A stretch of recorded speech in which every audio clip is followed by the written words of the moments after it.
Hey everyone, in this video I'll be ranking all of the weapons in Resident Evil 9 Requiem on a tier list from best to worst. There are some weapons in the game that are just a lot better than others, which we'll be breaking down in this video. I'm going to leave the special content weapons you unlock after beating the game for the end of this video, and we'll be first starting off with the weapons you get near the start. And again, there are some weapons that are just so much better than others. We'll be breaking down the damage, the recoil, and everything related to making your playthrough a lot smoother. And we'll first start off with Grace's weapons, but we have all 23 different weapons included in this list. So the first things are the pistols. The B934, which is the starter pistol, and the S&S M232. And the B934 is pretty cheeks. Like, this is the starting pistol. It has not the greatest fire rate, it has the smallest magazine size, and the damage is not really that great, with the S&S being a much greater upgrade, and it also stabilizes quicker, so you're able to get your shots off. So yeah, the S&S is just the much better choice. So the B934 is just going in the D tier. It's not good. And the S&S, I'd say, is probably around the B to C tier, just because Grace doesn't really have any other options outside the Requiem. Somewhat a similar story for Leon between his Alligator Snapper and the Silencer 9. There's a clear winner here with the Silencer 9 just being a lot better. Alligator Snapper getting an 18 round magazine, and the Silencer 9 gets up to 20. The big thing with the Silencer 9, however, is his faster fire rate and higher damage, so pretty much everything is better. More stable with the Alligator Snapper, but that doesn't really matter too much. It also has a quicker reload speed, but it has that smaller magazine.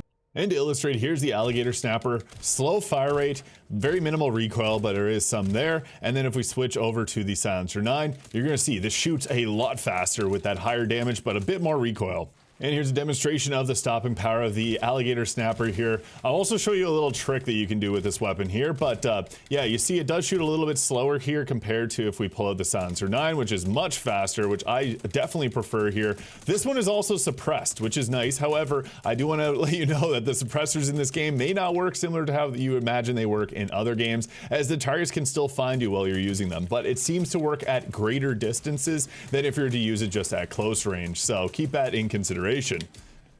So which of the starter pistols should you use? Honestly, Silencer 9. I'm going to put the Alligator Snapper also in the D tier here, and the Silencer 9 in the B tier. Again, pistols just have limited usability compared to the other weapons. And the Requiem. Now, this thing obviously is extremely powerful, as the ammo for it is rare.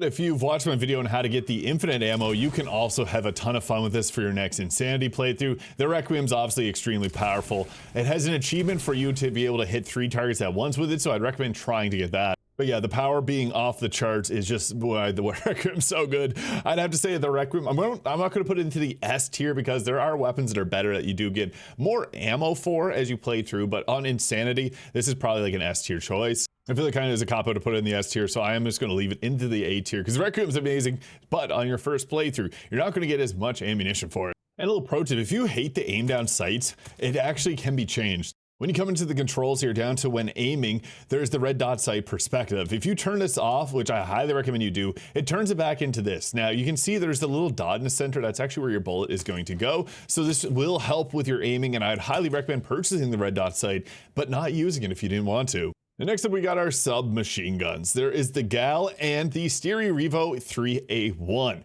Now, there are actually huge differences between these two weapons, with the GAL having a higher amount of ammunition and a really fast fire rate and reload speed. The Revo 3 also has that very fast fire rate with a slower reload speed, but it is extremely accurate. Here's a demonstration of the GAL. So whenever you go to shoot with it, its recoil is really high. It does have that fast fire rate there, but there's the 70 rounds in it, just going all the way through. And then if we look at the Revo 3, you're gonna notice this is much, much easier to aim with. It is just straight up with its pellets, and it only has half the recoil amount. And here's what the GAL looks like if you get into an actual fight. These guys don't have as much health as some of the things like Lickers, but the recoil is going to be the most difficult thing if you're using the GAL. They do have very comparable damages, but honestly, this one comes down to personal preference. On Insanity, you may actually improve your playing with using the GAL instead of the Stiri, but I just found this one with its accuracy to be so much better. Despite having 20 less rounds in the magazine, it's still a very powerful weapon. And while the GAL does have a bit higher damage, I haven't really noticed that in actual, like when you play it, you see their higher power, but the precision and stability that comes from the Stiri, I do believe puts it a little bit higher than the GAL. So with this, I'm going to put the GAL in the top of they're probably right below the Silencer 9, and then I'm going to put the Stiri up into the A tier. I think this thing is extremely useful, especially in your first playthrough, but on subsequent ones as well. The increased accuracy means you're not going to be chewing through your ammunition on lower difficulties, and when you got that infinite ammo, then you can choose between the two of these. The Gal does have that increased magazine size, so it's entirely up to you at that point. Some people would prefer the Gal just for the high fire rate and basically bullet hell, but both are very good weapons. We will get to the other SMG, which is on another level. Getting into shotguns here, Leon's the only one that can use the shotguns, and there are actually two of them we start off with this one here, the MSGB 500, which by far the worst. Then we can later pick up, after we get to Raccoon City, the W870 police shotgun. I really enjoyed this one, but we also have the 990 TAC. This is the most expensive to upgrade, and it ends up being the best choice. However, there is a cost associated with that. And again, all three weapons are fully upgraded here, so this one has 5 rounds, 8 rounds, and 10 rounds. So here's the MSGB 500. So again, it's got a massive spread even when fully upgraded. Only 5 rounds. It's the worst. Here is our other shotgun, the W870 Police. So this one has a much tighter spread, as you can see there, and it shoots a little bit quicker. The damage is better. This one is honestly a lot better, but it's the final one, the TAC 990, where things get crazy because you can see extremely tight. It also shoots a lot quicker, although its damage is actually lower than the police shotgun. So lickers take about 5 shots in normal difficulty with this to be taken out when they only need 4 from the police. And here's the WSBG 500. So you can see the damage from this is nice. It took about 2 shots there to take that one out. If we go to the police shotgun, the damage is a lot higher. 1 shot taking him out. And the nice part about using this shotgun is that it's got a slower fire rate, so you're not going to chew through your ammo as quickly as using the TAC 990, which is, I think, the best choice. It does have a quicker fire rate here, less damage per shot than the police shotgun, but the best part about it is that it's got that really tight spread, quick fire rate. So this would be the best if you got infinite ammo. Jesus, I'm not even hitting them. On your first playthrough, I'd actually probably recommend using the police gun just because it's going to be the cheapest to upgrade. And on subsequent playthroughs, the TAC 990 with its fast fire rate and really close spread, I think takes the cake. Now you can actually see it. So the power is actually a little bit higher than the 870 police. However, that little tiny bar amount, it actually ends up being a whole lot more because it ends up being 1 less shot on most enemies, especially lickers and those enemies there that we just saw. So overall, I'd have to say that the MSGB 500, it serves its purpose in the early game. I'm going to put it just into the C tier. We also want to have the 870 police here on most playthroughs. If you're doing like first playthrough, I'd recommend it. It's got the higher stopping power, slower fire rate. It's probably top of the B tier weapon. The TAC 990 though, it is the better choice, and I'd put this into the A tier. Reason being, it has the quickest fire rate other than the MSGB with the double the magazine size of the starting shotgun, 10 rounds here, and it also has really nice spread, meaning that we can land our shots.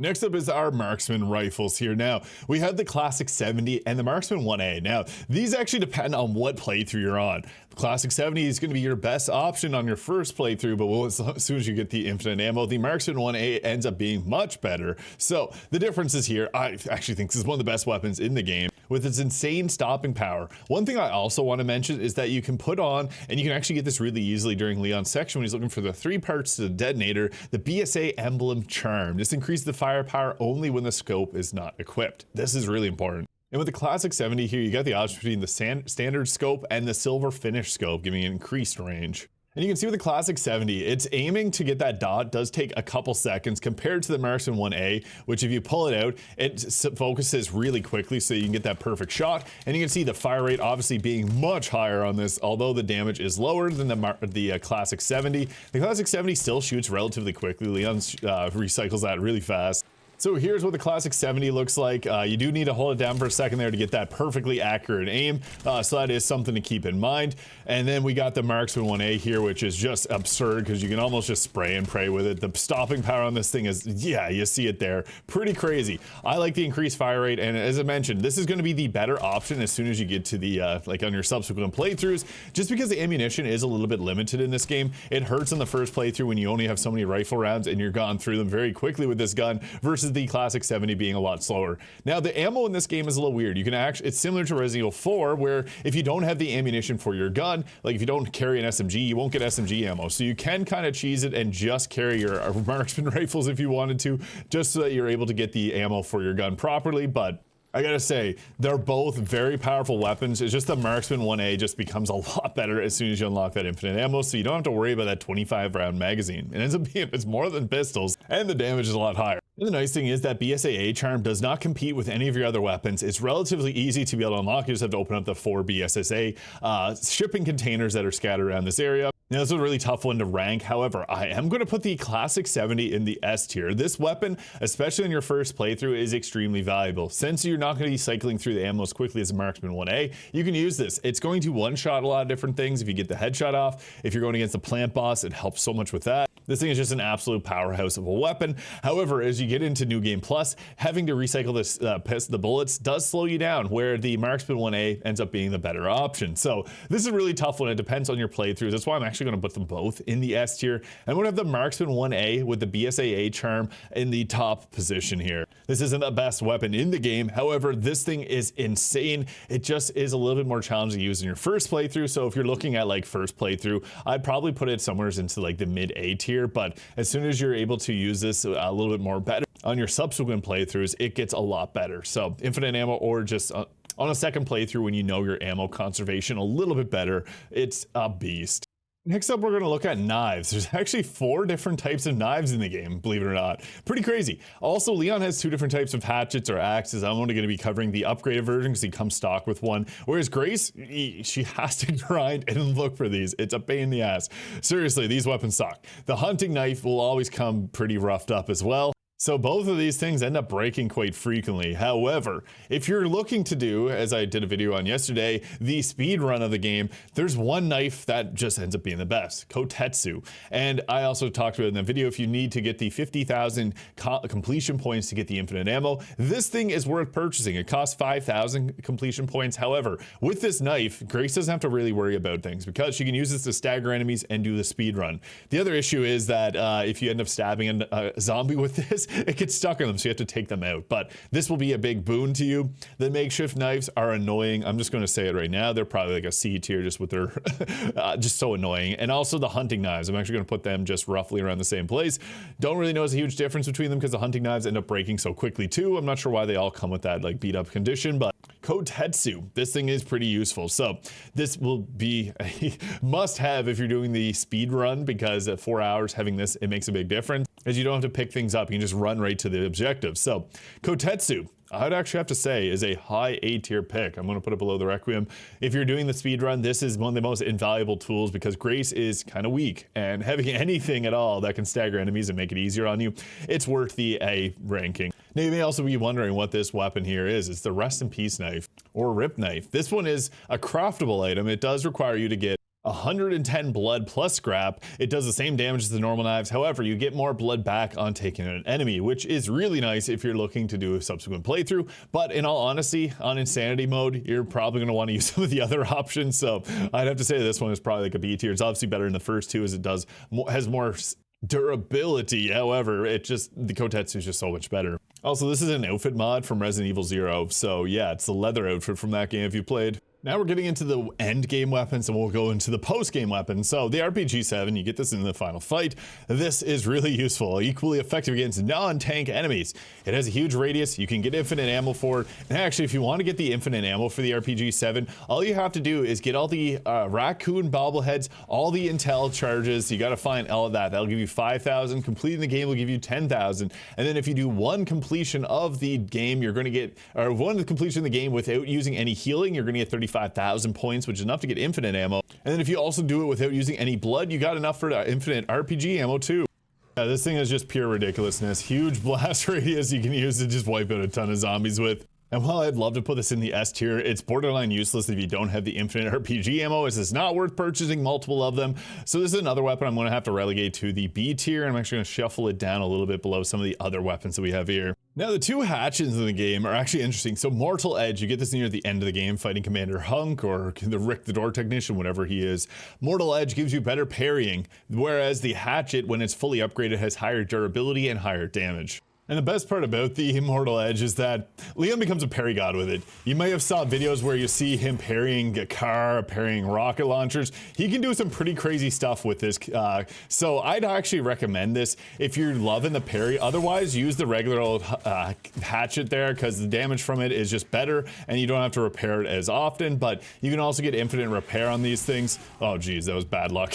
Just be mindful near the end of the game, if Leon has those moments where he kind of has the purple stuff going on, he won't be good at parrying. It actually blocks him out of doing that. So yeah, you can see it there. This weapon is so good at parrying. I'd highly recommend using this just because it's a lot of fun and you can get some pretty good stuff with it. So the Mortal Edge, I'd probably have to say this one is another one that's going up into the A tier. I like the hatchet just because it's got better durability, but the parry timing on this is opened up and it's pretty useful. Maybe like a low A tier, I'd have to say. Now we're getting into the special content weapons, and I really like the Freya's needle here. So while it has low power, it's the only like fully auto gun that Grace has, so this could be very useful. And it uses handgun ammo. It has a 30 ammo capacity. And here's what it's going to look like in terms of its damage. It shoots relatively quickly here, and while its damage isn't super high, it's still quite nice, and having a 30-round magazine there is pretty useful. You do have very limited options if you're playing as Grace, so yeah, you may notice that this one doesn't have like obviously crazy stopping power compared to some of the weapons that Leon gets to use, but it's still pretty nice, especially because Grace does not have very many options going for her, so really anything that can help. And yeah, you can see the zombies here are just taking a ton of these bullets. So yeah, while it doesn't have the stopping power of, again, weapons that Leon has access to, it's still a pretty decent choice. And yeah, it's one that you may want to try experimenting with, despite its stopping power not being crazy. It's great with infinite ammo. I think it's by design that Grace's weapons are not supposed to be super powerful. It's a slight hair above her other one. So yeah, we're just going to throw it in the B tier. Now for our special content weapons, the returning weapon here, the Matilda IMP, which is from the Resident Evil 2 here. This is a 3-round burst pistol. It says it functions somewhat like a submachine gun. We also have a submachine gun that functions somewhat like an assault rifle with the Clatter Carbine here, which has a 40-round magazine and it packs a punch. We also got the Ghost Grudge, which is an alternative to the Requiem here. However, the Requiem ends up having a higher stopping power. The Ghost Grudge will resettle its aim a lot quicker. So you do have an option here, although the Requiem does end up being the stronger choice. We also do have the Redemption, which is it's a choice between the rifles, so the M18 Marksman or the classic 70. This is an interesting choice, and I want to mention that you can actually use a Power Shades charm here. I'm not sure why nothing here is appearing, but this will give you increased damage whenever you have one in the chamber, and this only holds one in the chamber, so it works perfectly. And interestingly, the Matilda actually can be upgraded here, so it's the only choice of weapon that actually can get upgrades, and it gets up to a 24-round magazine. We'll first take a look at the Ghost Grudge, which is the replacement for the Requiem. The big difference with this one is that whenever you shoot it, it resettles for a quicker fire, so you don't have to worry. Whereas this is what the Requiem ends up looking like, so it does recenter and take a moment there for you to be able to fire it again. That is something to keep in mind. Now this weapon is obviously strong, but the Requiem ends up being the stronger choice. So my thoughts, just play the Requiem. After all, the game is Resident Evil 9 Requiem, not Resident Evil 9 Redemption. I want to put the Redemption into the B tier. It is a good option, but for the late game, I was a little disappointed. It is one of the main villain's weapons too, which I think is cool, but Requiem is a lot better. My bad, I got their names messed up. That's the Ghost Grudge. The Redemption is the rifle ammo weapon here. It's got one in the chamber. And this is what this one ends up looking like. It actually has really respectable damage. The problem is that even with infinite ammo, you're still gonna have to reload it after every shot. So yeah, it's great. It's heavier hitting than the other classic 70, but I do think for where it's at, it's just not really that good. I'm actually gonna put this one at the bottom of the B tier, just due to the fact that the other Marksman rifles are just so much better. It does have damage on its side. And here's what the Matilda looks like. So it's got that nice burst fire. It's much faster than the other pistol variant that Grace gets access to. Yeah, this thing is pretty good, and it's a returning weapon too, with a solid amount of bullets and actual good damage. The Matilda does end up being the better choice for pistols as you get into the new games. So I would have to actually say this one is going to go at the top of the B tier. And finally, we have the Clatter Carbine. Now, this says an assault rifle fitted with a large suppressor. It's considered a submachine gun. It's a carbine, so kind of in the between part there. Now, this uses your machine gun ammo. It's very strong. And here's what it's going to look like if we rip apart a zombie just like that. Yeah, the stopping power on this thing is next level. It is the strongest weapon in the game. It shoots fast, high damage, and if you're doing it like an insanity run, this is the weapon that you want to have. It feels really fun to use as well. It's just a absolute powerhouse. It feels like it's got actual like weight behind the bullets too. This thing I enjoy using, and I'm sure you will too if you're playing through the game on insanity difficulty where every little bit of damage actually counts. And with that, I'm actually going to put the carbine, Clatter Carbine, at the very top of the S tier. Now, looking at this list, our best weapons end up being the Clatter Carbine. Our two rifles, obviously for their high damage, just great in a lot of situations. Without the scope and using the BSAA emblem, they are the best weapons in my opinion. Requiem obviously being a very strong weapon too. Kotetsu, this thing is infinite for grace on if you're doing a subsequent run to get infinite ammo. This thing is very valuable for a 5,000 combat point completion point cost, worth it. Stiri, my favorite SMG, great accuracy, and it's just a very good weapon overall. The TAC 990 shotgun, high damage, fast fire rate, and a tight spread. And if you like to parry everything, the Immortal Edge. So let me know which of the Resident Evil 9 Requiem weapons you like most. Hit the subscribe button below if this video is useful, and I hope you guys all have an incredible day.